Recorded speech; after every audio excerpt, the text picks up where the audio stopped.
pour ce soir.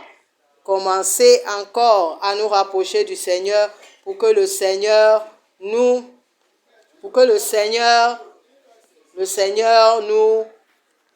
délivre par sa puissance.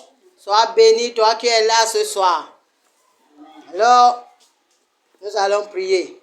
Père, nous voulons te bénir, t'élever et te consacrer ce moment. Seigneur, nous sommes venus dans ta présence parce que c'est toi qui es notre Dieu. Alors, nous prions que ton Esprit Saint descende et qu'il nous accompagne dans tout ce que nous allons faire ce soir. Seigneur, envoie ta puissance. Envoie, Seigneur, ta puissance. Que ta puissance nous touche. Que ta puissance rencontre chacun de nous au point de son besoin ce soir. Merci, ô Dieu, parce que toi, tu es le commencement, l'alpha et l'oméga de toutes choses. Viens prendre le contrôle et glorifie ton nom ce soir, au nom puissant de Jésus. Amen. Notre thème ce soir, c'est prenez. Nous allons parler d'un thème qui parle ce soir de prends garde à toi. Prends garde à toi ce soir, c'est pour nous rappeler une chose, que c'est un avertissement que le Seigneur nous donne. Alléluia. Le Seigneur nous avertit que nous sommes en danger, qu'il y a un danger qui nous menace. Il y a un danger qui est là en train de rôder autour de nous et que nous devons faire attention. Nous devons prendre conscience de cela. Et c'est pourquoi nous allons aborder ce thème ce soir. Voir ce qui nous menace. Quel est le danger qui nous menace? Quel est le danger que nous courons? Et comment nous pouvons surmonter ce danger? Qu'est-ce que nous devons faire pour surmonter ce danger? Pour que ce danger ne nous détruit pas. Que ce danger ne nous atteigne pas. Que nous puissions sortir tête haute selon les directives de la parole. Donc nous allons lire dans le livre de Luc 21, le verset 34. Luc 21, le verset 34. Nous allons lire la parole de Dieu et chacun va lire aussi dans sa parole, dans sa Bible.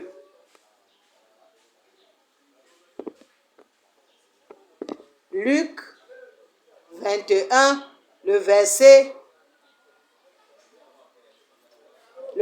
34, je lis au nom du Seigneur.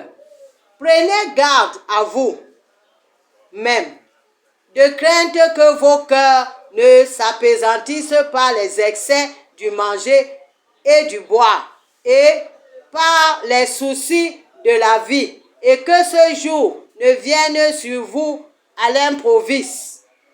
Car il viendra comme un filet sur tous ceux qui habitent sur la surface de toute la terre. Veillez donc et priez en tout temps, afin que vous ayez la force d'échapper à toutes ces choses qui arriveront et de paraître debout devant le Fils de l'homme.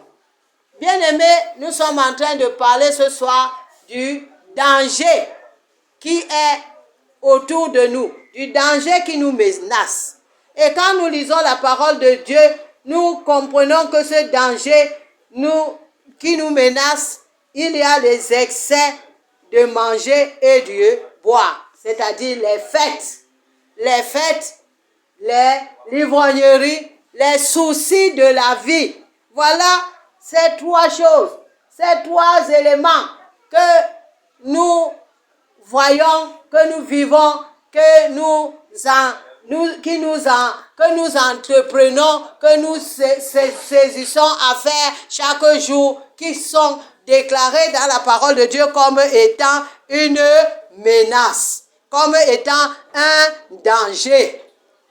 Je vais prendre une illustration avec un conducteur qui veut prendre la route, qui veut partir d'un point à un autre. Il a son véhicule. Qu'est-ce qu'il va faire? Il va d'abord examiner l'état de son véhicule. Est-ce que son véhicule est capable de le supporter durant ce voyage? Il va vérifier le moteur. Il va vérifier l'état de l'huile, l'état du carburant, l'état de l'eau. Il va voir si le train, le frein, autant pour moi, marche bien. Il va voir tous les aspects de son véhicule avant de s'engager s'il est satisfait des résultats qu'il a de son expertise. Et ensuite, il va maintenant prendre la route. Quand il est en route, il y a là-bas les panneaux de signalisation routière qui sont là pour le prévenir de l'état de la route. S'il y a un tournant, s'il y a un pont, voilà ce qu'il va rencontrer tout au long de son parcours. Mais ignorer ces panneaux de signalisation va lui faire couvrir un grand risque de faire un accident. Donc, voilà comment est-ce que ce conducteur pourra effectuer un bon voyage, un bon parcours. Et quand nous revenons donc dans ce qui nous concerne ce soir, que nous sommes en danger, nous sommes menacés, la Bible est en train de nous présenter un panneau de signalisation pour nous avertir, pour nous prévenir que nous devons prendre garde. Prenez garde de vous. Faites attention.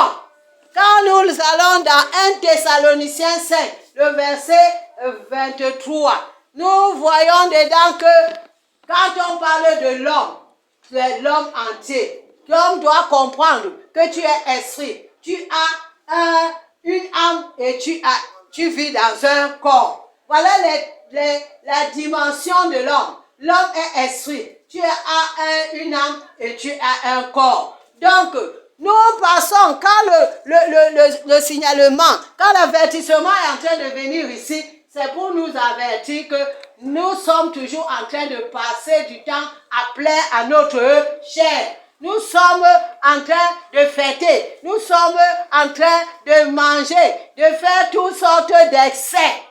Ces excès-là que nous sommes en train de faire tous les jours. Nous fêtons, nous mangeons, nous buvons. Et les soucis de la vie, toutes ces choses-là ne sont pas bien pour nous. Parce que ça nous alourdit. Nous avons écouté comment le livre de Luc nous a dit. Ça va nous alourdir l'esprit. Ça va nous affaiblir. Ça va nous affaiblir. Parce que notre esprit ne reçoit rien de toutes ces choses-là que nous faisons au quotidien.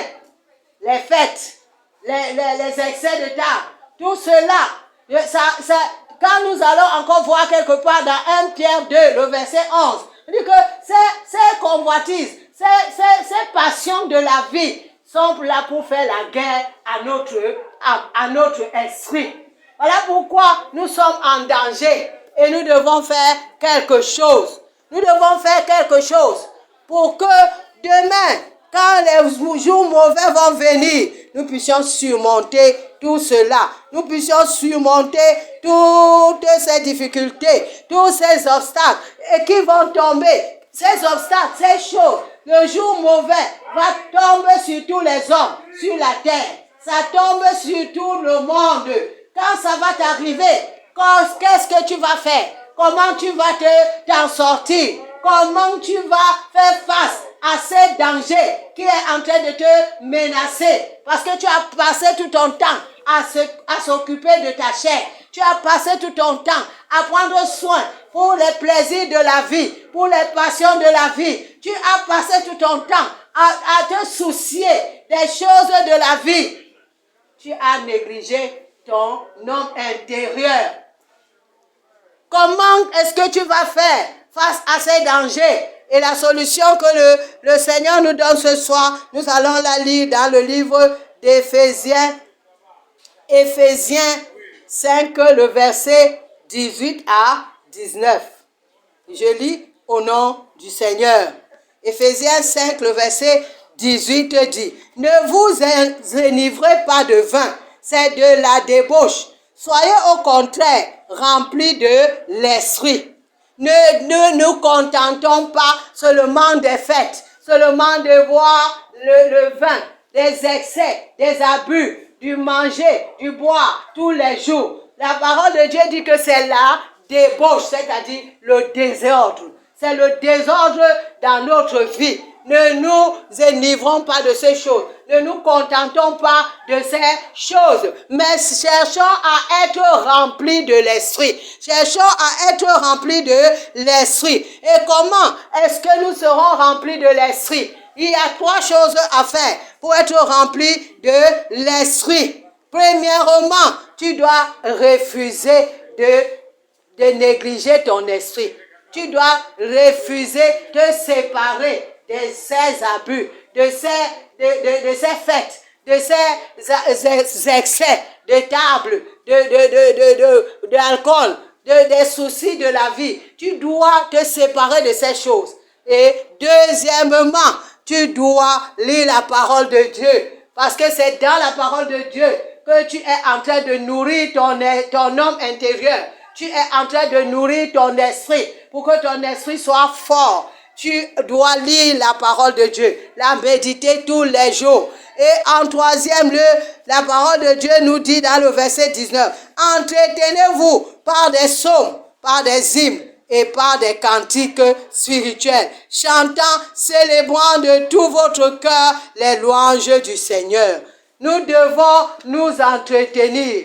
Nous entretenir, ça veut dire quoi? Déjà, tu dois appartenir à une communauté religieuse, à une église. Que dans cette église, il y a des frères, il y a des sœurs. Vous devez chanter, vous devez louer, vous devez célébrer le Seigneur. Ce sont ces cantiques-là qui vont vous entretenir. Vous restez éveillés. Dans le livre de Luc, nous voyons là-bas que nous devons veiller et prier. Tout ça, ça entre dans le contexte de nous entretenir.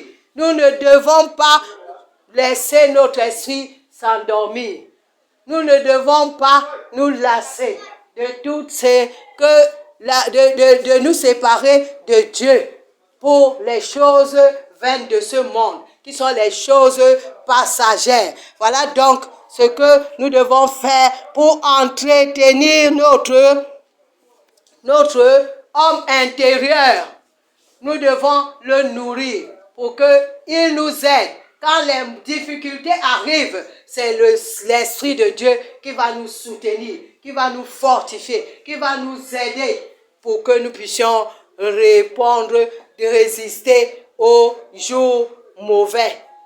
Voilà ce que le Seigneur a voulu que nous partageons ce soir. Donc, nous allons nous lever et nous allons commencer à prier. Nous allons demander au Seigneur de nous aider, de nous donner la force, de nous éloigner des plaisirs de la vie, des choses vaines de ce monde et de nous donner la capacité de tenir et par son esprit.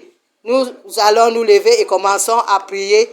Disons merci d'abord à Dieu pour sa parole qui est sortie. Nous sommes dans la prière. Père, au nom de Jésus, nous voulons te bénir, Seigneur, ce soir. Nous voulons encore t'élever et te remercier pour ta parole qui est sortie. Papa, ta parole est esprit et vie. Et ce soir, tu nous as, Seigneur, encore parlé pour nous avertir des dangers qui nous menacent.